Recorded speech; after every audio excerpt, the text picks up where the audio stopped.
Hello friend, welcome to my YouTube channel. कैसे हैं आप सब? आई होप आप लोग अच्छे होंगे। तो आज का हमारा नई लेसन प्लान है। आप लोग इसको चलिए देखो कैसे बनाया गया है यह हमारा लेसन प्लान।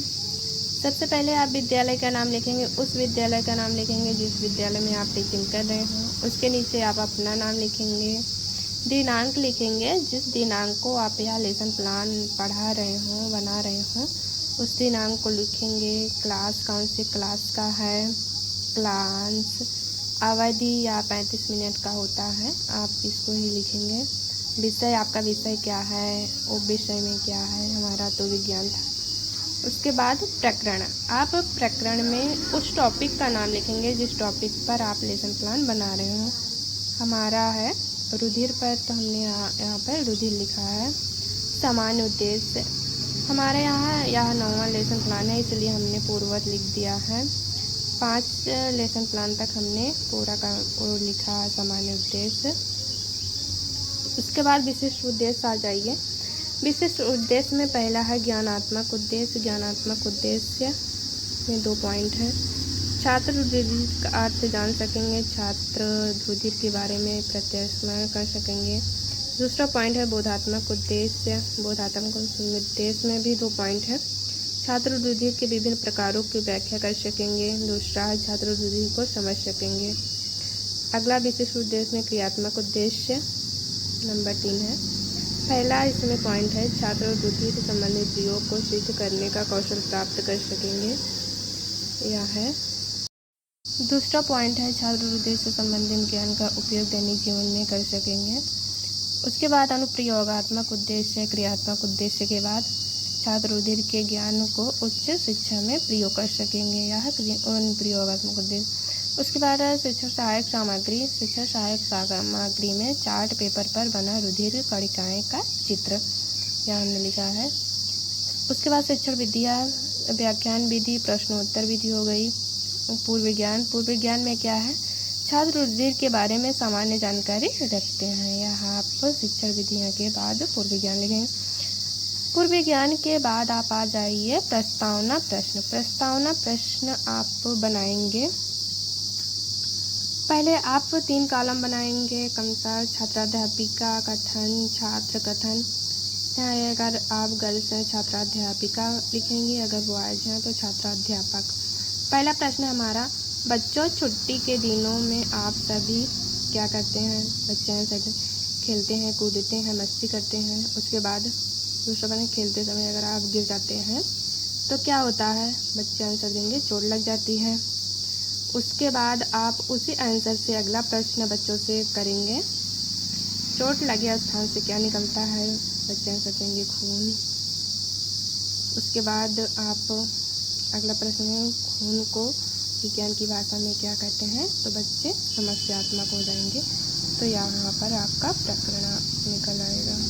प्रस्तावना प्रश्न के बाद आप उद्देश्य कथन लिखेंगे। आज हम सब रुधिर के विषय में अध्ययन करेंगे, यहाँ आपका उद्देश्य कथन लिखेंगे। उसके बाद प्रस्तुतिकरण करेंगे आप।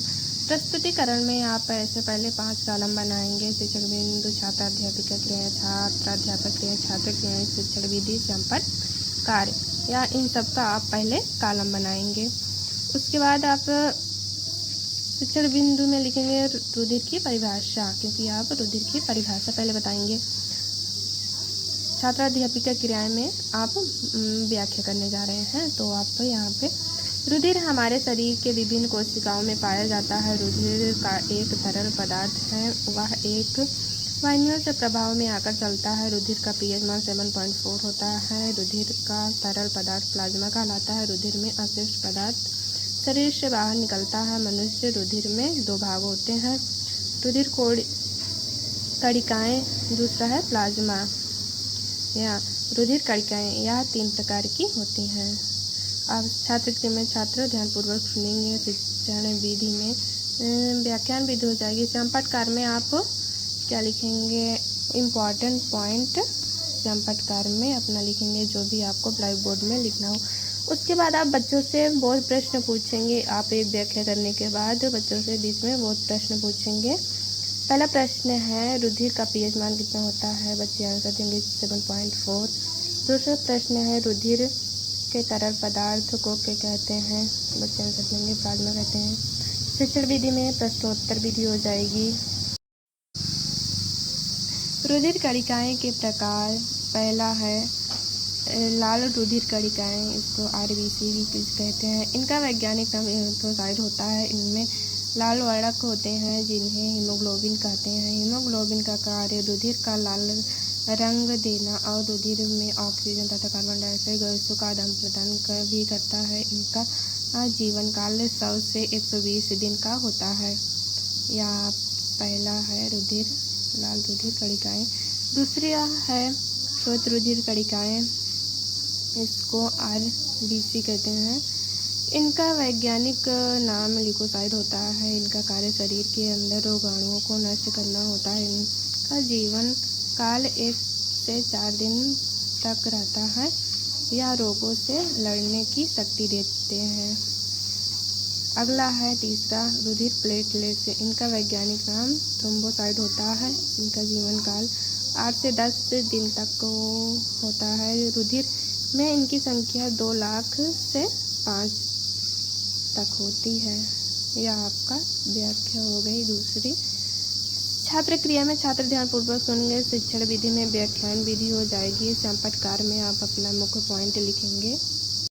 इसमें आगे है इनका कार्य रक्त का थक्का जमने में सहायक होता है। उसके बाद आप बच्चों से बोधात्मक प्रश्न पूछेंगे व्याख्या करने के बाद। पहला प्रश्न है रुधिर कणिकाएं कितने प्रकार की होते हैं? बच्चे आंसर देंगे 3। दूसरा प्रश्न है लाल रुधिर कणिकाएं का वैज्ञानिक नाम क्या है? छात्र आंसर देंगे एरिथ्रोसाइट। शिक्षण विधि में प्रश्नोत्तर विधि हो जाएगी। अगला व्याख्या अगली रुधिर प्लाज्मा। दूसरा है प्लाज्मा, यह हल्का पीला साफ चिपचिपा तरल पदार्थ है। यह रुधिर का 55 से 60% भाग होता है। इनमें 90% जल तथा 100% अकार्बनिक तथा कार्बनिक पदार्थ होता है। अकार्बनिक क्षारीय लवणों के कारण रुधिर प्लाज्मा क्षारीय होता है। यह आपने व्याख्या की।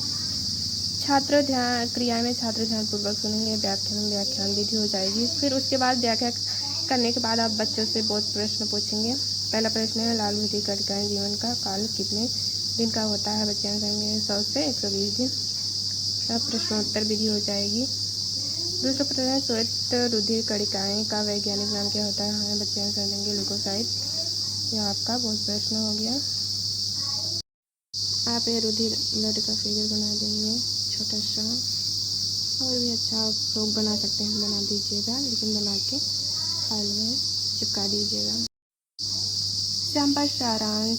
उसके बाद आप प्रस्तुतिकरण के बाद सैंपल सारांश लेंगे। सैंपल सारांश में आप वही लिखेंगे जो भी आपको मुख्य पॉइंट है, आप ब्लैक बोर्ड में लिखना है, वहीं पर सैंपल सारांश पूरा यहाँ कर देंगे। उसके बाद पुनरावृत्ति प्रश्न। पुनरावृत्ति प्रश्न हमारा पहला प्रश्न है प्लाज्मा किसे कहते हैं? दूसरा प्रश्न है श्वेत रुधिर कणिकाएं किसे कहते हैं? तीसरा प्रश्न है प्लेटलेट का वैज्ञानिक नाम क्या है? हमने 3 प्रश्न रखा है।